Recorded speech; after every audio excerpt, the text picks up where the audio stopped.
PNR Networks is a member of Patreon. Show your love for our shows by joining our ongoing fundraising campaign and get some fantastic perks in return. Check it out and become a Patreon sponsor. You can sign up at patreon.com, patreon.com/PNR Networks. And thanks for your support.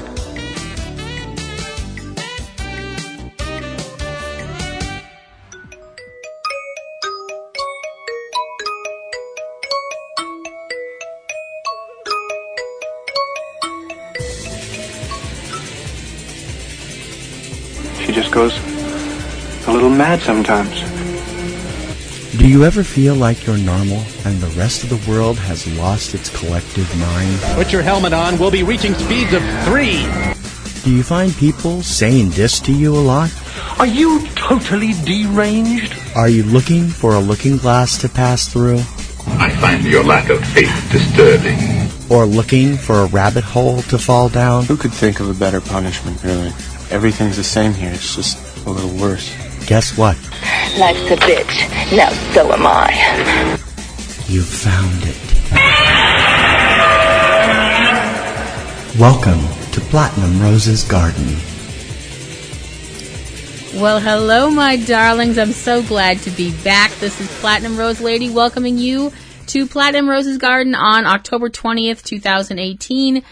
Yes, I know I'm a week behind. I'm a week late. I'm so very sorry. But I do have a very good excuse.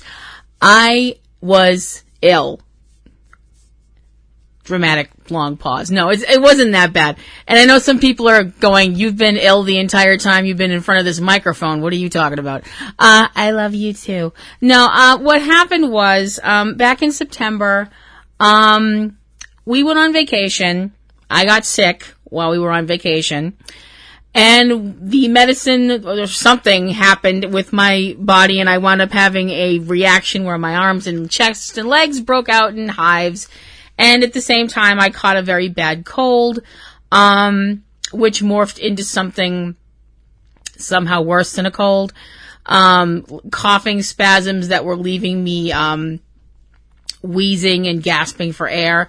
My doctor gave me like a shit ton of medicine, including an inhaler to use when I need to use it.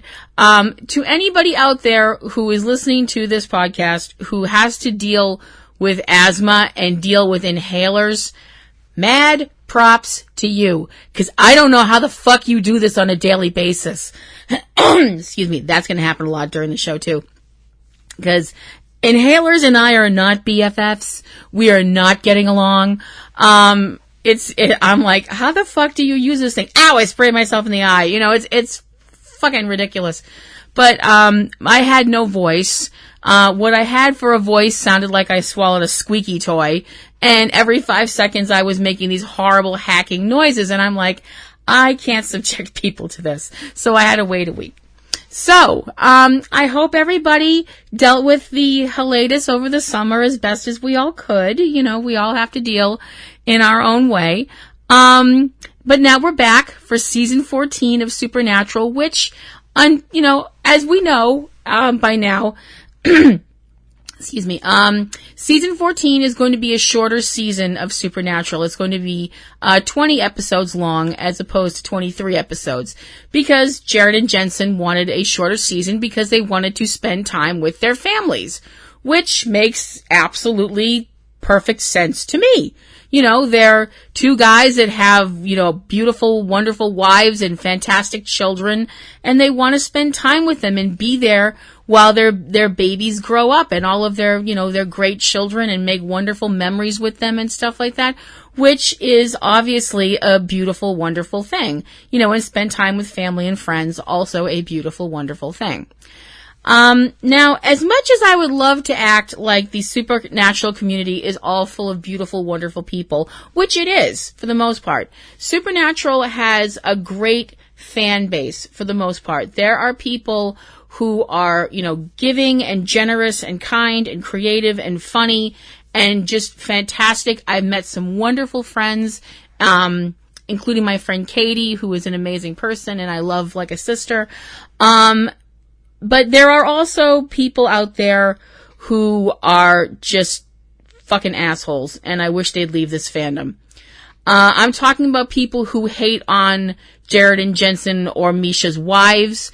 I'm talking about people who are, like, they make up all these terrible stories and all this stuff like that and say all these hateful things. And I'm sorry, if you hate on anybody's wives or children, get the fuck out of our fandom, because we don't fucking want you here. Enough said, I think. Although I'd like to actually do a little bit of a ranty little section here before we get started with the actual reviews and my other nice stuff that I have to talk about. Because I do have nice, fun things to talk about, but I want to talk about something that's really fucking pissing me off. I mean, pissing me right the fuck off, and has been for the last couple of years. Now, I have been a science fiction, fantasy, horror fan pretty much the majority of my life. And that started being a wee little tot and watching, watching Super Friends and getting into the superhero genre as a child, and watching Star Trek reruns. I wasn't around when it first started. I'm not that friggin' old. And watching Star Trek pretty much all my life in reruns and, Next Gen and so on and so forth. Being into science fiction, watching Creature Double Feature when I was young, and getting into horror and reading all kinds of things that got me into fantasy. This is stuff I have been into ever since I was very, very young. Notice I won't say little, because little has never described me ever in my life. But my whole thing is that I don't know at what point all of a sudden, being a science fiction, fantasy, horror, superhero, anime fan, when did that become a boys club only, ew, no girls allowed shit? Because you know what? To that kind of shit, fuck you. And if you're somebody that wants to promote that women can't be science fiction, fantasy, horror fans, fuck you too. Fuck you, and fuck the horse you rode in on. Women can love all of those genres just as much as men can. And anybody who tells you otherwise, I want you to throw this fact in their face. The very first science fiction novel, Frankenstein, the Modern Prometheus, written by Mary Shelley. So, there. I mean, it makes me so fucking angry. There was, all of these people that have come out, especially the last couple of years, with the Star Wars films, where you actually have women characters that are strong, capable, brave, and not props. Not that Princess Leia was ever a prop, and God bless Carrie Fisher, wherever she is in eternity now. But the fact that the main character of The Force Awakens was a woman, and the fact that her co-main character was a person of color, and you had some people freaking out about this? Fuck off. Just fuck off. Science fiction is supposed to be about hope and the future and the idea that we haven't blown ourselves up, and fantasy and horror have lots of strong places for strong female characters. And strong does not mean unfeminine, because you can be strong and you can be just as female as the next female person. I'm sorry, somebody walk up to Wonder Woman and tell her she's not feminine, have fun with that.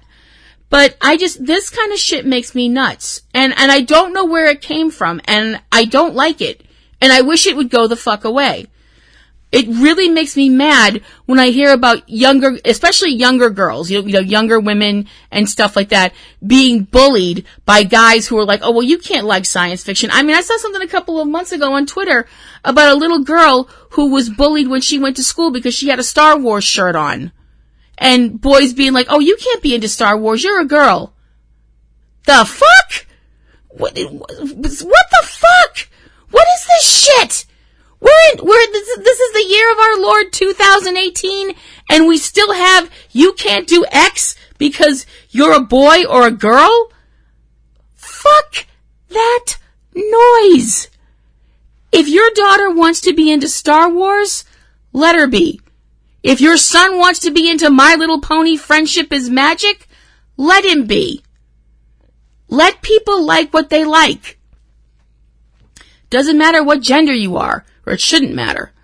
You know, it's just, I mean, that stuff, it pisses me off, man. It makes me nuts. Sorry. Had to take a little sip of water there. Actually, before we get going, like I said, fuck it, it's my show. If I want to ramble, I'm going to ramble.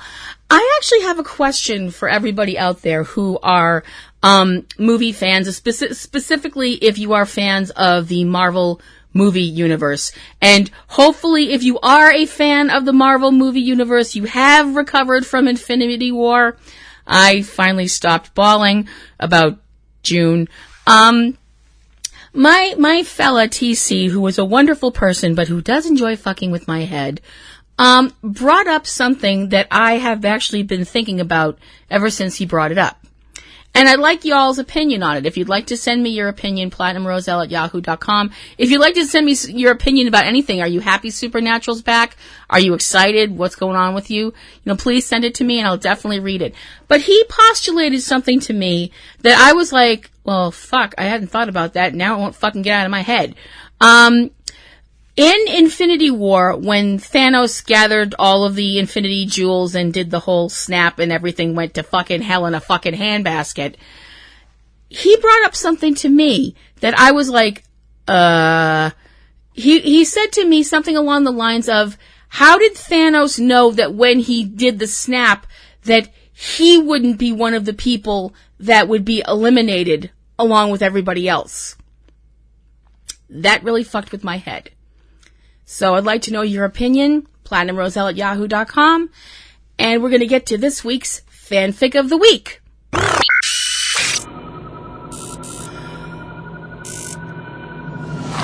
I really love doing this segment, you guys, and because I love fan fiction. I love to read it. I love to write it. I love telling people about other people's fanfic that I find, and I'm like, hey, you should check this out. It's really awesome and stuff like that. And I love finding, new authors. I'm so excited when I find somebody new. And I'd like to actually give you guys an offer out there too. If you write fanfic, and you would like me to hype your stuff, please let me know. Send me your stuff.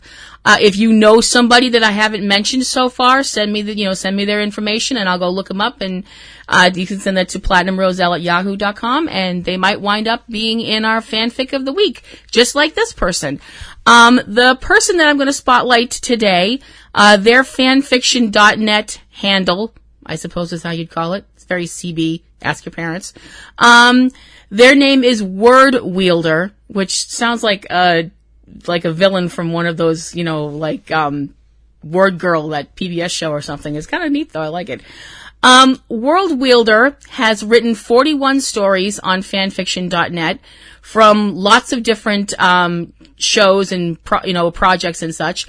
As I said, they have 41 stories from How to Train Your Dragon, Sherlock Holmes, Glee, The Hunger Games, Hey Arnold, Spider-Man, The Avengers, Criminal Minds, Captain America, Supernatural, and Agents of S.H.I.E.L.D.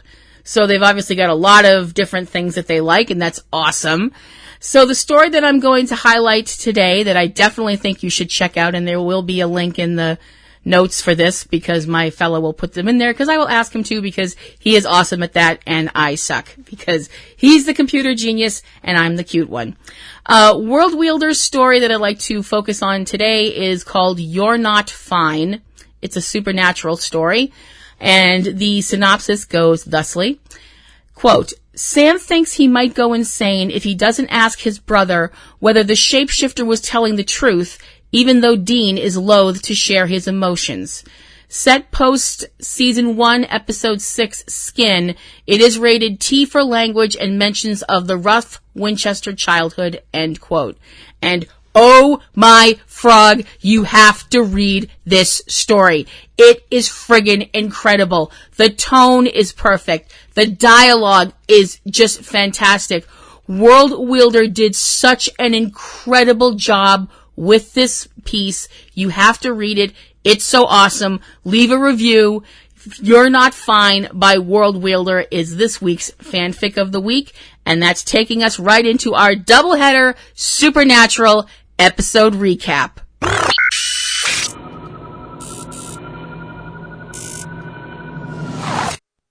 Carry on my wayward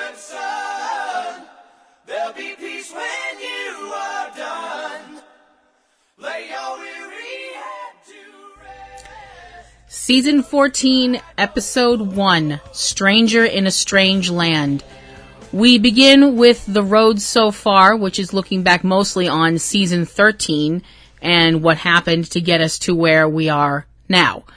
Mostly dealing with Jack Klein, the whole thing with the alternate world, and the Michael on the alternate world, the Archangel Michael, who is probably completely insane and definitely a dangerous individual. Excuse me.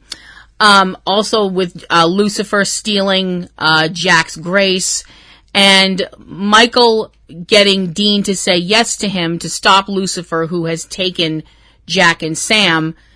Dean says yes, says that he'll only say yes if it's a one-time deal, but Michael breaks his promise after killing Lucifer and leaves, possessing Dean. All of this happens to the AC/DC song Shot Down in Flames. And now we are at now. We also find out during the episode that now is 3 weeks from the last episode of season 13, Let the Good Times Roll. Now begins with a man named Jamil, who we see getting out of bed. It's obviously either very late at night or very early in the morning. He is a Muslim person, following the Muslim faith. He is answering the call to prayer, which is something that devout Muslims do. They pray at specific times of the day and evening. I'm sorry, I know there's an actual term for that, and I'm not entirely sure what it is. I am woefully ignorant, so to any people out there who are followers of Islam, I do apologize that I don't know the proper term to use, but I'm trying to be as respectful as I can. He is saying the prayer that he's supposed to say, and he's on the ground, rising up and, kneeling back down again, which is part of the prayer ritual with his eyes closed. He opens his eyes and all of a sudden realizes there's a man sitting in the chair opposite of him, and that man turns out to be the Archangel Michael, who is currently in the body of Dean Winchester. Michael asks Jamil a question. He asks him if he could have anything, what would he want? He says, Michael tells Jamil he's been asking people from all over the world this question. People like holy men, killers, people of all, in between of it, the heights and the lows of humanity from the sound of it. Jamil's answer is that he wants peace and love, but Michael doesn't believe him and says that he's lying, telling him the things about his past, how he fled Syria and the violence there, and how he cheated on his wife, and telling him that Jamil is not worth being saved. Michael then throws Jamil around the room with his powers, and when Jamil, who is obviously terrified and knows he is about to be killed, asks Michael what he wants, Michael says that the only thing that he wants is what he has always wanted, a better world. And I'm sorry, but that statement just put a cold, boulder of fear in my stomach. And we get the opening credits for season 14, and what amazing opening credits they are. Wow. We cut back to the Bat Cave in Lebanon, Kansas, which is quite a little beehive of people, because as you remember from season 13, the Winchesters, including their mom, brought back all the people that they could from this other universe where we've dubbed it Apocalypse World, a world where Sam and Dean Winchester were never born, and the angel-demon feud has torn the earth to pieces. So all of these people have all these experiences being hunters, and they've decided to keep hunting on this world to help out and such. We see Sam come back from where he's been, which is, find out from him talking to his mother, was Atlanta. Sam looks exhausted and has what people have been referring to as a grief beard. He's got this little beard thing happening, probably because he's so intent on finding Dean and getting Michael out of Dean, that he hasn't shaved or probably slept very much or probably ate very much. And I'm totally crying and freaking out inside because I'm like, my poor Sam! Sorry. A grief-stricken Sam is not something anybody wants to be around. Trust me. Sam lets Mary know that the person that he went to see in Atlanta, who may have seen an angel, apparently was somebody that the 60s were very good or very bad to, whichever. Mary tries to keep getting into Sam's head that they'll find Dean, they'll find a way to expel Michael, and everything, will be okay. I'm not sure how much she believes that, but, she's trying to believe it for him and for herself, I think. They find out news about a bunch of vamps hunting close by, hunting up and down the highways and such. And Sam, tells this person to do this and this person to do that and get everything going to get a hunt going. We see Jack and the alternate universe Bobby, who I'm just going to refer to from now on as Bobby. Can we just call him Bobby Singer?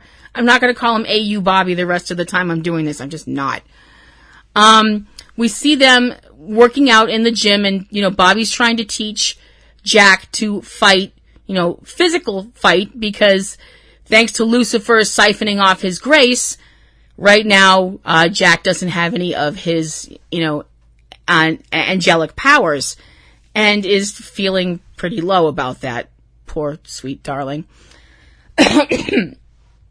Jack listens to a quote that Bobby tells him. As a wise man once said, it ain't about how hard you hit, it's about how hard you can get hit and keep moving forward. Jack asks, was that Gandhi? Bobby's answer is probably, yeah, something like that. Yeah. For those of you who don't know, that quote is not from Gandhi. That quote is actually from Rocky Balboa from the movie of said same name. I mean, it's a great quote, don't get me wrong. I mean, it's not quite, oh, my friends, you bow to no one, but, whatever. Seeing Jack be so uncertain is fucking killing me. We see Castiel, who is at a bar that, he's meeting with a demon that is more than a little bit flamboyant, and, trying to find out more about Dean's whereabouts, or Michael's whereabouts, and shit goes sideways extremely quickly. We find out later on in the episode the demon's name is Kipling, or as he likes to be called, Kip. I'm not touching that. I'm leaving that alone. And it, like I mentioned, it goes sideways incredibly quickly. With Castiel being literally thrown to the ground and these demons are kicking the living fucking crap out of him. It's not easy to watch. We see a church where we see Sister Jo, also known as the Angel Anael, is back to her whole healing people for money thing. It turns out, though, that she's not alone either. She winds up getting a visit from Michael, which is really cool because I think this might be the first time we actually see what an angel looks like to another angel, because she sees Michael and he's, this almost too bright to look at figure. And it's really, really amazing. It's really, really well done. Michael asks her the same questions, what do you want and all this stuff like that. And she tries to play it off at first that what she wants is, all this expensive stuff and, material things, which Michael is not buying for a minute. Michael says that what she wants is love, and that what she wants also are, basically what she wants are human desires, like love and things like that, and that's disappointing. I'm sorry if love is disappointing and wanting to be love and give love and, then fine. I'm a big fat disappointment. See, Dad, you were right. Anyway, I'm sorry. Little daddy issues there permeating the review here. Sorry, I'm okay now. Michael says that he knows that this world doesn't have a lot of angels on it. I don't know how he knows that, other than the fact that he's an archangel and has, like, super crazy archangel powers, whatever. I don't know if he means on Earth or in heaven or both. I mean, we know that Naomi told Castiel last season that Earth was running out of angels and so on and so forth. Michael says that if the angels are all as disappointing as Anael, they're probably not worth saving. That's not good. We come back to the Bat Cave, and we see Sam talking with Jack, and he's, trying to be there for Jack. I mean, when you think about it, I mean, Jack's got a real rough road to hoe here. I mean, he's only, a few months old, really. I mean, literally, but, he's a child, and he's got all this stuff laid on him, and he had all these powers, and now they're gone, and he doesn't really know how to react without the powers that he literally was born with. But Sam's, talking with him and telling him that he believes in him. And it was really, really beautiful and really sweet. And just, and I'm just sitting there and my heart is completely fucking breaking for both of them. My heart's breaking for Sam because I can tell he's burning himself out. And my heart's breaking for Jack because he oh gosh, Alexander Calvert, what are you doing to me? Jack Klein has awoken maternal instincts in me that I didn't even know existed, and it's fucking weird. I don't know how parents do this shit. It's craziness. Anyway, Castiel tells Sam that somebody he needs to talk to someone or go be with somebody, that he's awake. So we see Sam go into this room, and there's a person sitting on the bed, and they've got their back to him, and he turns the light on, and it's Nick. Nick, who was the man that said yes all the way back in season 5 to Lucifer. That's the guy that's been Lucifer's vessel all this time. And it turned out that apparently when Lucifer died, Nick was still in his body because Nick is alive. He's here. But as you'd be, as wouldn't surprise absolutely anybody to know that if you've been if you've been the devil's meat puppet for all these years, he's not doing all that great. Sam's dealing with cleaning his wound and, dealing with the wound that he has on his body from where he got stabbed with the angel blade. Nick doesn't know how he's here either. Sam speculates that the reason that Nick is alive is because the archangel blade was made to only kill archangels, which I guess that makes sense. I'm not sure. I don't, I don't know, but it seems like it's as much of an, excuse as anything. Nick remembers some things from the time, that Lucifer was inside of him, but not everything. But what he does remember is obviously really scaring the hell out of him. Sam gets a call from Castiel's phone. As it turns out, surprising to nobody, it's not Castiel. It's this demon called Kip. And he wants to talk with Sam. And as it turns out, after they talk, Castiel, who is, beaten up and pretty badly, injured and captured, Kip tells him that he spoke to someone who asked him what he wanted. And Kip came to the realization that he wants everything. Because that's not disturbing when it comes out of the mouth of a demon. Sam knows that he's walking into a trap, and he is loaded pretty much to the teeth, and also not going alone, obviously. Bobby and Mary are coming along, as also Maggie from the alternate universe, and Jack, who says that he wants to help. Sam says yeah to Jack coming along, and nobody is really crazy about this idea. Everybody else is of the opinion that this is a bad idea. But Sam's like, no, he needs to learn how to fight without his powers. So, as I said, Kip says that he wants to make a deal with Sam, and like the whole thing about him talking with what sounds like he met with Michael. We see Sam driving along, and Mary's driving with him, and that Dean, they're talking about Dean, obviously, and, Mary's still got the whole, Dean's, they're going to find Dean, they're going to get him out of there, everything's going to be okay. And I don't think Sam's buying it. I mean, he kind of snaps at his mom a little bit, and I'm kind of like, dude, she's your mom. I know. I'm sorry, it's a Catholic thing. It's a Catholic thing. I'm sorry. It's an Irish Catholic thing. You don't yell at your mom.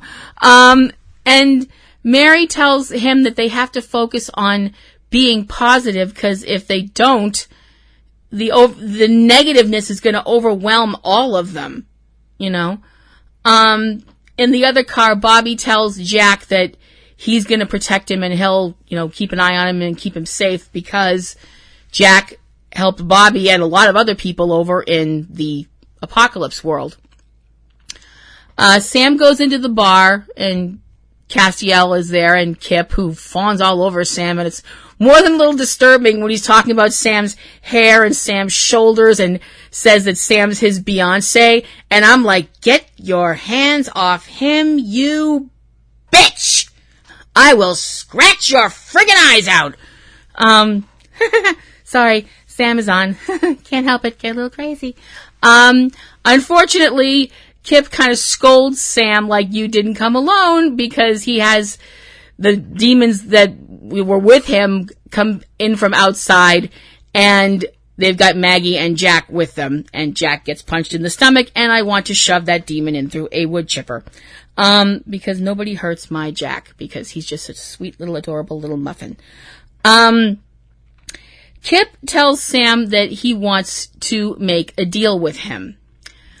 Basically, he tells Sam that hell is leaderless right now because Crowley was killed and Asmodeus was fried by Gabriel, to which Sam's response to that whole thing is, I don't care. I'm like, that's my Sam!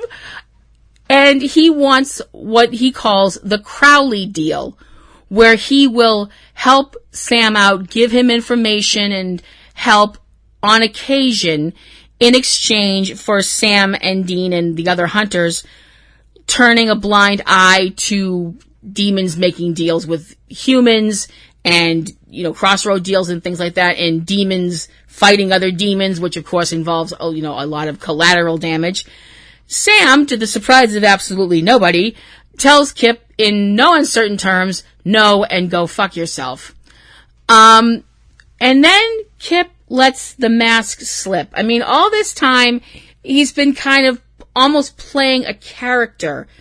This very flamboyant, playfully flirty character. And then he lets the mask slip a little bit, and you can see what's under it. And what's under it is violent and very scary. And he tells Sam that he would kill him if he could, but that the demons are afraid of him, but he tells Sam he's not afraid of him. And this leads to the other people outside coming inside, guns a-blazing, Mary and Bobby, and we get an enormous fight. Everybody's, slugging each other and shooting at each other, and it's a complete fucking insanity fest, with Kip attacking Sam, Jack trying to help Bobby and getting the snot beat out of him in the process, Maggie winding up saving Mary by stabbing a demon to death, Sam eventually killing Kip with the demon killing blade, and Sam yelling, enough! And that completely stops the fight, which was awesome, because anytime Jared Padalecki yells, I just get hot, because I just, oh God, he's so gorgeous. Anyway, and Sam addresses the room and tells the demons that there will be no king, there will be no new king of hell, that, that shit's stopping now. And that anybody who wants the job of being the king of hell, they can go through Sam first. And basically he's like, so what are you going to do about it? And the demons all flee the people they're possessing. Because it's Sam fucking Winchester, bitch. That was just so awesome. Oh, God, I really needed a cigarette after that, and I don't smoke. We cut back to the Batcave, and we see Sam is on the phone. As it turns out, he's on the phone with Ketch, who is currently in London trying to find the Newton D hyperbolic pulse generator. For those of you who don't remember what that was, and I'm really surprised that I got all that out in one shot. That was the device that the Winchesters and Rowena used to expel Lucifer from the president. But he can't find it right now. Sam and Castiel talk for a minute. Sam tells Cass that, he's not angry with Cass for going to talk to the demons, trying to find out anything that they can find out to lead them to Dean. And he actually says something that, we all knew that he felt this way because it's Sam and Dean. But when he told Castiel that he would do whatever it took to get Dean back, to find Dean. I was like, yeah, we know, there's no other way to put it. It's just like, and I'm not saying that in a bad way. I'm not saying that, yes, we know. We know because that's who Sam and Dean are. We see Mary and Bobby sitting together and sharing a beer, between, they each got a beer and clink bottles.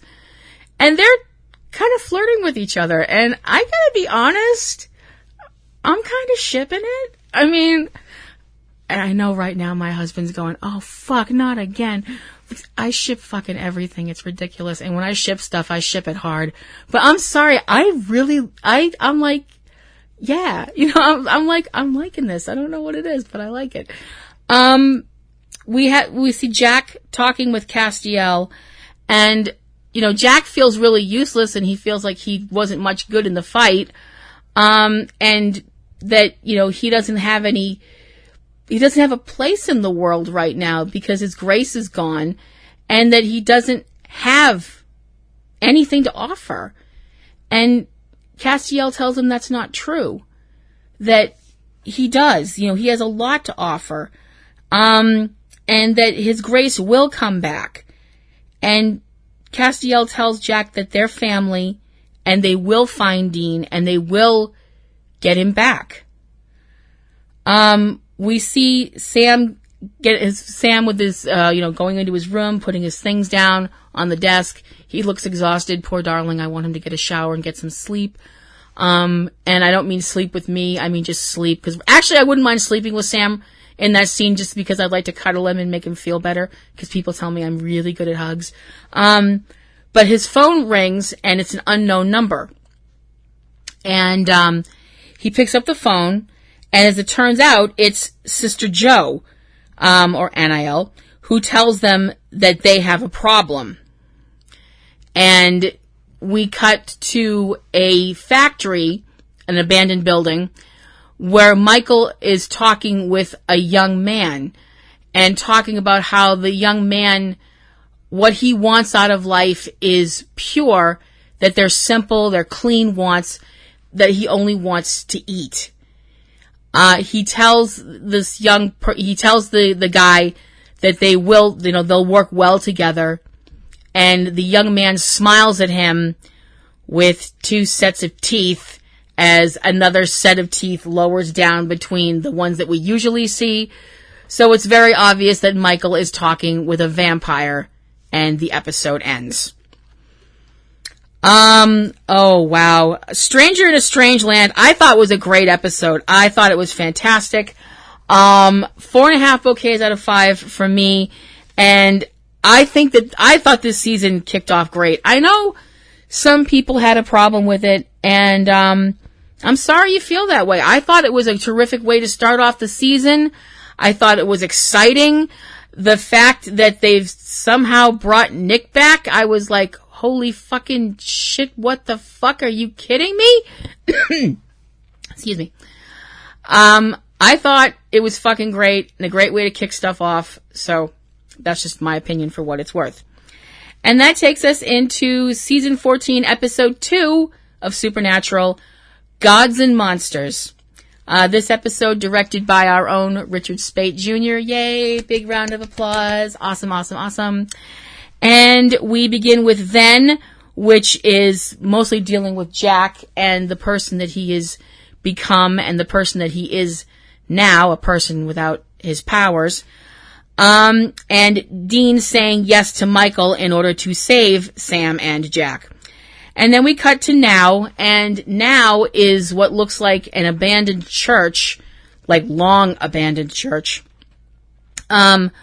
We see Michael performing some sort of a ritual where he has a person chained and they're kind of suspended over what looks like a chalice, and him taking some of this person's blood and then healing them, adding some grace and some other stuff to the chalice full of blood, and then making the person drink the blood. We can see there are other people in this place as well, other people chained up. The person drinks the blood, and then their eyes, their power and stuff comes out of their eyes and their mouths, and they're pretty much burned from the inside out and fall to the ground dead. Michael, you have to remember, all of this is happening while Michael is in Dean's body, and Dean is probably seeing all of this. Michael drags the dead body over to the other pile of dead bodies in the room, looks at the other people who are obviously horrified, and asks them who's next. I'd like to bring up that Michael is impeccably dressed in this scene, just wearing a leather apron that's just, and I'm like, completely like, okay, we're 2 minutes into this episode and I'm already so fucking traumatized. I think I need a very stiff drink. Very upsetting scene. So what happens, that's the we get the credits, and we come back from a tip that, with the people at the Batcave, getting a tip that Michael is in Duluth, Minnesota.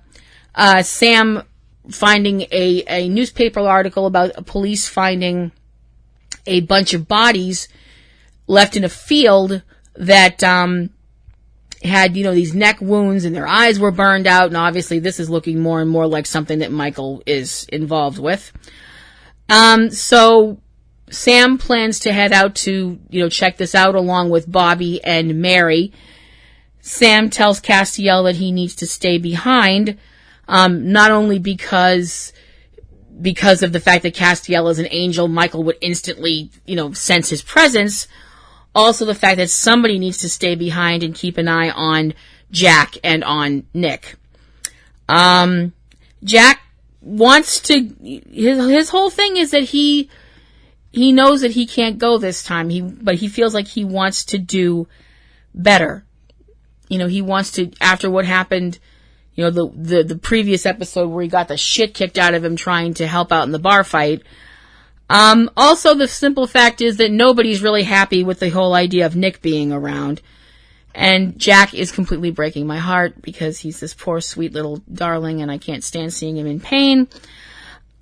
We see Nick in his room dealing with the memories of, the memories are starting to come back more and more, it seems like, of the things that were happening while he was Lucifer's vessel. All of the evil things, excuse me, all of the evil things that Lucifer did, the people that he killed, and, all of the terrible acts that he committed while he was riding around in Nick's body, and Nick being like, Nick can't remember why he said yes. He cannot remember at all. Castiel brings him some food, and they talk about why Nick said yes, and Castiel realizes as they're talking that Nick doesn't know, he doesn't remember. And also that Nick doesn't remember the fact that his wife and infant son are dead until now. And all of these memories come crashing into his head, and Nick breaks down into just horrified tears. And it was extremely disturbing and sad to watch. And I was like, it was really weird because I look at Nick and all I see is Lucifer, and I'm like, no, I'm not going to feel bad. No, fuck you. No. And then I'm like, the man starts crying, and I'm like, fuck. You know, I'm like, I want to put my arm around him and be like, oh gosh, I'm so sorry this terrible thing happened to you, but you look like the person that tortured Sam, and I fucking can't! Sam is on. Sorry. Anyway, so we head to Duluth, Minnesota, which I'm sure is a great place to live. Never been there, but I'm sure it's lovely. Sam, Mary, and Bobby are at the morgue doing the whole FBI routine, with Bobby throwing around way too many, abbreviations, which is, I love Sam's kind of look at him like, what the fuck are you doing? I love that with the morgue attendant. When they get some time to check the bodies privately, the Winchesters and Bobby find out that all of the victims were vampires, because they've got this extra set of teeth. So everybody in that church was a vampire, and all these people that Michael killed. Sam talks with the morgue attendant, who says that he asks if anybody came to claim the bodies or anything. Excuse me. The lady says that only one person showed up, and she showed up because she thought she recognized one of the bodies, but it turned out that she didn't. She didn't even leave a name. Sam asks if they had video surveillance of the building. We see Jack back at the Batcave, and he's reading all this biblical lore, or trying to read it, because it's a lot of stuff. And he's trying to find out how long it could take his grace to come back. And Castiel is honest with him. It could take a long time. And at first, Jack's a little bit like, you don't understand how I feel and all this stuff like that. And Castiel's like, no, I kind of do. And he tells him about what happened, with the fall, when Metatron did that spell and locked out all the angels out of heaven. That Castiel lost his powers, he lost his wings, but he still had Sam and Dean, and he also still had himself. And, this is not a phrase I use all that much because, my own past things, daddy issues and all that. Castiel is such a good dad to Jack. I mean, he really is. I mean, any guy can be a father. You put your dick in somebody and you get them pregnant and you're a father. But you're not a dad. And Castiel is a good dad to Jack. There, I said it, and I'm not sorry. We see this kind of upscale looking hotel room, and we see Michael adjusting his clothing in front of a mirror, and all of a sudden the reflection in the mirror changes a little bit, and we can tell that the reflection is Dean. And he tells Michael to get out, and Michael says he's not going to. And Michael tells his reflection, also while punching the mirror, tells Dean he owns him and tells him to hang on and to enjoy the ride. And the bile is just rising in the back of my throat. We see Castiel on the phone with Sam, trying to get an update on what they found out in Duluth. We see that Nick has been doing his own investigating and has found out that there's been nothing new when it comes to the case of his wife and son's murder. That he knows a few things. He knows that they were both beaten to death. Their deaths were caused by blunt force trauma to the head with a hammer. But that from the sound of it, it sounds like it's as he even tells Castiel, it's a cold case, and the police haven't tried to do anything to solve it. That there was nothing to, no prints, nothing that could help out. There was a witness, but they wound up recanting their statement, and he's just really working himself up into a lather. And when Castiel lays a hand on him in a very kind, comforting gesture, all of a sudden, Nick very angrily goes, "Don't," and snaps his fingers like he expected something to happen. It's way too Lucifer for my liking, and obviously way too Lucifer for Castiel's liking, because he looks like he's 2 seconds away from smiting Nick. But almost after it happens, it's like it just went away. And Nick's kind of, when Castiel's like, basically being like, "What was that?" And, Nick's like, "What was what?" Castiel is obviously concerned that there's more, not like there's remnants of Lucifer left in Nick, but just that having been tainted by Lucifer's presence for so long. I mean, when you think about it, Lucifer got Nick to say yes to him back in season 5. We're now at season 14. So, that's a while to have the devil walking around in your brain box. That is not a good thing. And Castiel is very clearly concerned. We cut back to another place. Obviously, sounds like it might be kind of a rough neighborhood because of the sirens going off and things in the background. A young woman named Lydia Crawford is woken up by somebody banging on the door claiming to be the FBI. It's not. Spoiler alert. It's, Mary, Sam, and Bobby, who come in guns drawn and everything. She is a vampire. It turns out that she and her nest were, I don't know how to word this. They were non-human eating vampires. They don't drink human blood. They drink animal blood. So does that make you a vegetarian if you're a vampire? I don't know. It's just weird.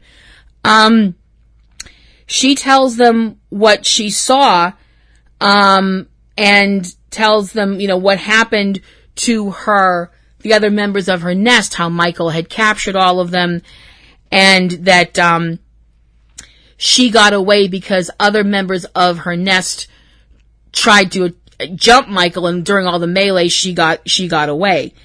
And she explains what she saw happening, excuse me, and she also explains to them that what Michael was doing, he didn't seem like he was intending to kill the other vampires, that what he was doing, this whole making them drink the blood and the whole thing, it was almost more like some kind of experiment or something like that.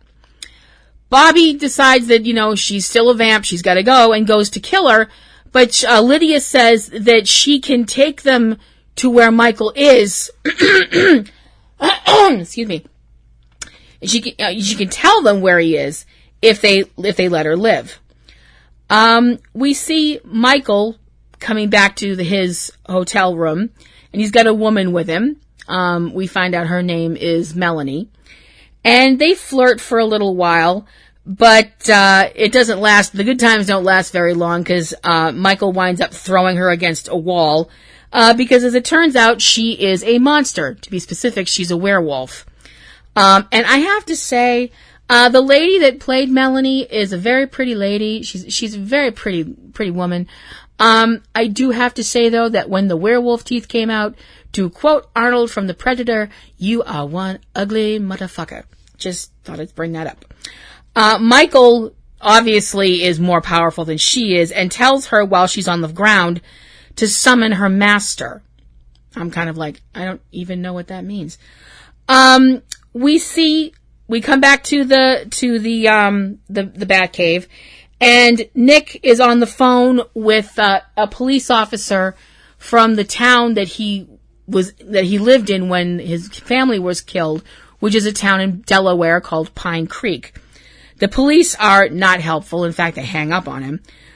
And the thing is, the more Nick is talking about the information he has about that night. He wasn't home the night that his wife and child were murdered by some man with a hammer.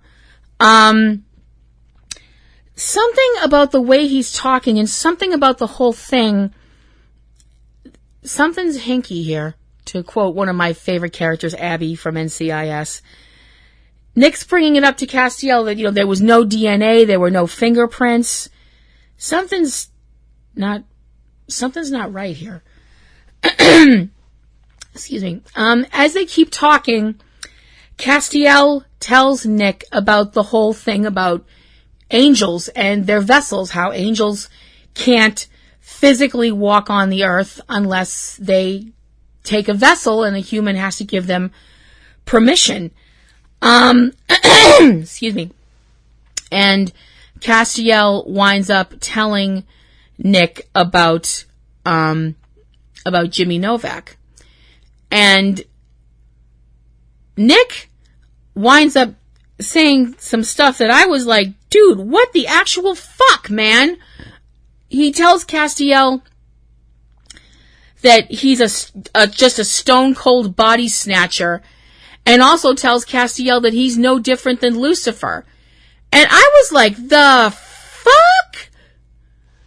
I was like, dude, not cool. And Castiel looks like he's almost been struck. I mean, the look on his face. He tells Nick that he needs to go and look on Jack. And before he does that, though, he tells him, in all my thousands of years, what happened to Jimmy Novak and his family, it's my greatest regret. Now, you need to think about the stuff that Castiel has had done to him and the things that he's gone through.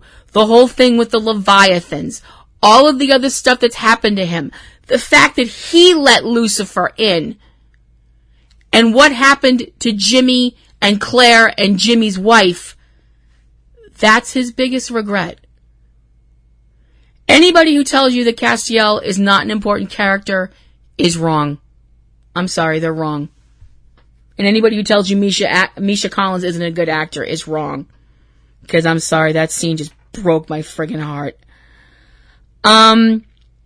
We see a meeting going on between Michael and the leader of the werewolf pack, a person named Philippe. And Michael's whole thing is that he tells Philippe he wants to offer him a chance for monsters to be the alphas on, the alpha predators on Earth. That, it's basically Michael's whole spiel is that, humans aren't worthy of this planet. God's long gone and not coming back. Monsters should run the world because your needs, your wants are pure. You don't kill for trophies. You don't kill for land. You don't kill for anything other than food. You should be in charge and not humans. Now, I don't know about everybody else, and I might be a wee bit on the cynical side, but why do I have a feeling Michael's feeding them a whole line of crap? That this is all something that's going to serve him in the end of things and not the monsters themselves. We see Jack showing up at a house, and it turns out it's the home of Kelly Klein's parents. We never find out Mrs. Klein's name, but we do find out that Mr. Klein's name is also Jack, which I was like, oh my gosh, that's so sweet. And Jack tells them that he knows their daughter and that they were friends, and basically she helped him, get started and all this. He's basically lying to them, but he has to. What can he do? Be like, hi, I'm your grandson? That's not going to fly. Obviously, Mr. and Mrs. Klein don't know that Kelly is dead, but they do know that she was pregnant, but they didn't press her for any other information. This is making me so upset. Jack sits and talks with them and tells them that Kelly did have a baby and that she had a son and what a good mom she was to the baby and how special and how much she loved him, and they're showing Jack pictures of Kelly when she was a young lady, and they remark how he kind of looks like Kelly a little bit, and this whole thing is making me break down and cry, and I'm just sitting there like, oh, you poor sweet little boy. My heart was just okay. I'm like, okay, you finally read shiny things, that's my heart, it's all over the carpet, I'm sorry. Jack, before he leaves, winds up getting a really nice hug from Mrs. Klein, and it was just so sweet and beautiful and just fucking killing me.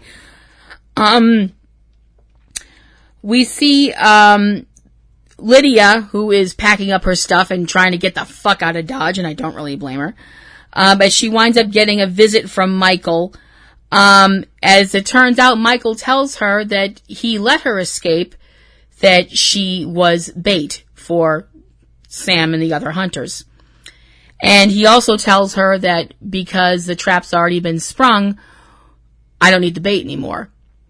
And his eyes flash blue, and her whole body goes rigid, and lights come out of her mouth and her eyes, and she falls to the ground dead. And he doesn't even have the decency to face her as he's killing her. And I have come to an extremely large epiphany that I hate Michael. I hate this character. I hate this character almost as much as I have hated most of the other characters in Supernatural that you're supposed to hate. And it feels really strange to say that about an archangel, but I'm like, not my archangel. I'm like, this, not my world, man. Not my circus, not my clowns. No. And I say I hate Michael because he's such a bastard. It's not because I hate Jensen, because Jensen's wonderful, and Jensen totally deserves an Emmy for the work he's doing in 2 episodes of this season. Back at the Batcave, Jack has come back from visiting the Kleins, and Castiel, needless to say, is not fucking happy about this. And I'm sorry, I mean, he's a little harsh on him at first, but you kind of can't blame him, because, Jack has no powers right now, and every friggin' angel and every friggin' demon and every friggin' everything else is looking for him. It starts off kind of angry, but it ends a little bit less so. But,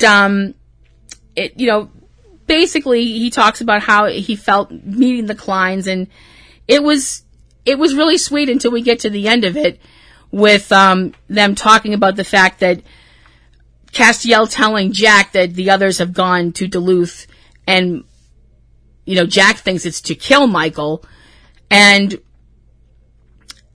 Castiel's like, no, we're going to try and capture him.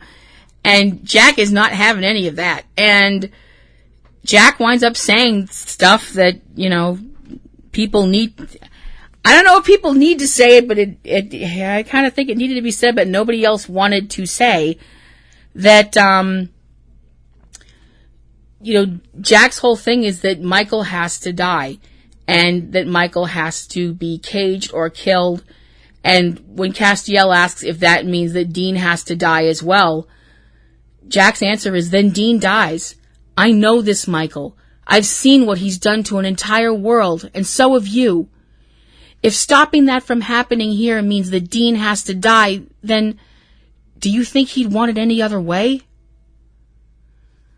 I mean, that's some harsh shit. But, it's stuff that people, Dean's family can't face it, and Castiel can't face it because they love Dean. But, it's the 900-pound elephant in the middle of the room, We see Nick back in Pine Creek, Delaware. I don't know how he got there. He is talking with a man named Artie Nielsen. As it turns out, Artie was their neighbor. He was the person that came forward and said that he saw someone leaving Nick's home the night of the murders, but then later recanted his statement. At first, it's not Artie's trying to be polite and stuff like that, and asking Nick how he's been doing and stuff. It gets very unpleasant very quickly, though, with Nick's getting more aggressive in his questioning. And Artie's saying that he came forward and said all that stuff because he was only trying to be helpful. And that doesn't fly. And Nick winds up getting extremely aggressive and grabbing Artie by the throat, pushing him up against the wall, and saying making these claims that sound more than a little paranoid, saying that somebody got to Artie, and Artie's still, obviously starting to panic a little bit, saying that he didn't really remember things correctly and that things didn't happen the way, he wants to give Nick some kind of closure or something, but he can't, so on and so forth. We see Sam, Mary, and Bobby show up at the abandoned church where there's, some dried blood on the ground. This is obviously the place, Lydia led them in the right direction. The thing is, while they're there, they wind up being attacked by a bunch of werewolves that silver bullets are not affecting. Bullets might not affect them, silver bullets might not affect them, but decapitation, yeah, that works. It's a little bit of a longer fight, but thankfully, at the end of it, you've got a bunch of dead werewolves and a very alive Sam, Mary, and Bobby, none of whom have been bitten. All of a sudden, the door to the church opens, and there's a figure standing there kind of surrounded by this red light, and it looks like it's Michael. And he walks forward, kind of holding his hand out, almost in kind of like a gesture like he's going to smite everybody. And he calls out to Sam, calling him Sammy, and kind of leans forward. It's obvious this is Dean. This is really Dean. We come back from commercial, and Dean's kind of leaned up against the pillar, kind of slunk down to the floor. He tells them, Mary and Sam and Bobby, that Michael left. Michael just left his body. Just like that. He didn't drive Michael away. Nobody else drove him away. Michael just left. What the heck? Something 'tis rotten in the state of Denmark, I think. My English teachers would be so proud of me. We cut back to Artie's house, and it's very quiet. Too quiet. And we see Nick walking toward a mirror, looking at himself in a mirror. Nick is spattered with blood. Nick has a bloody hammer in his hand.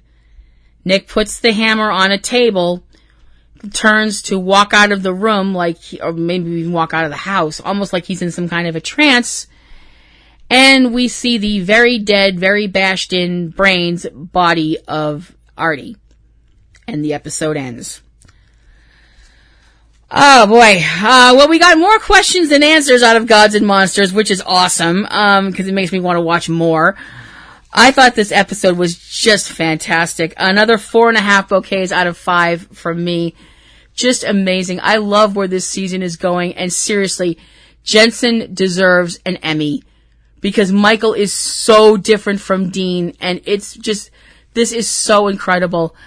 The stuff between Castiel and Jack, it's beautiful, but it breaks my heart at the same time. And seeing Jack visit Kelly's parents, I'm sorry, seriously, it feels so weird. This whole maternal instinct thing is very strange for me, because usually I have the maternal instincts of your average nurse shark, but I don't know how moms do it. I don't, because it's so painful to care about somebody so much that your heart actually hurts. But Alexander is so amazing as Jack. I mean, everybody is so incredible. Next week's episode, The Scar, is obviously we're going to try and figure out what the hell happened with Michael. Why did he, after trying so hard to get Dean to say yes, why did he leave Dean's body just like that? And what is he planning to do? I have my own suspicions about what I think Michael's experiments were leading to. And if you want to know what they are, please email me at platinumroselle@yahoo.com, because I don't want to say it here. But next week's episode, The Scar, we'll have to check out what it's all about.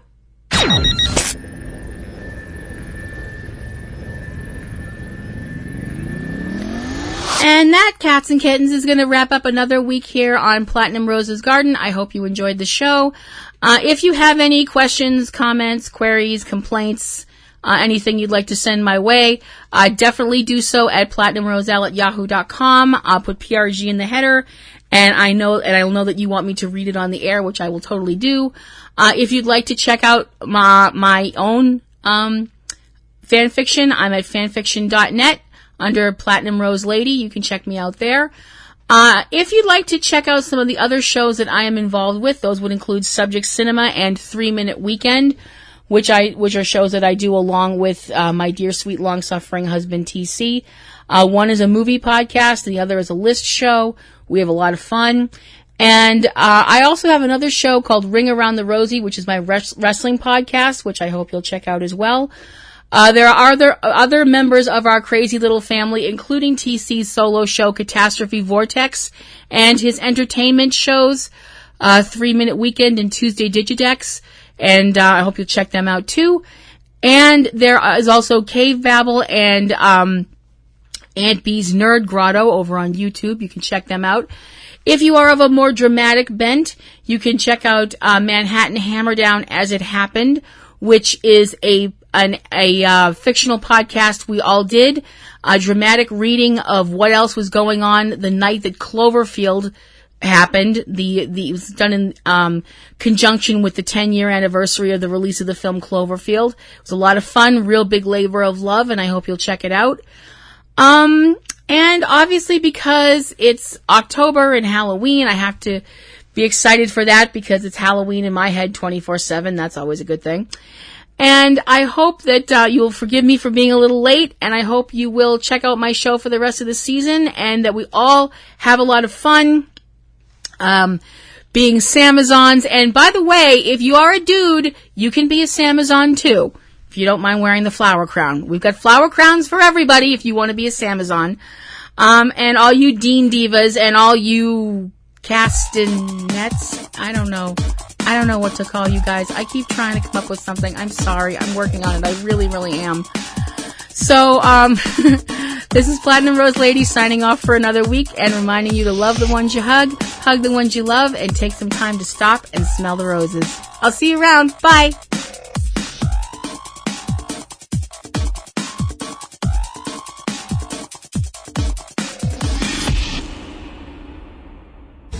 Podcasting's choice. From coast to coast, continent to continent, right here 24/7.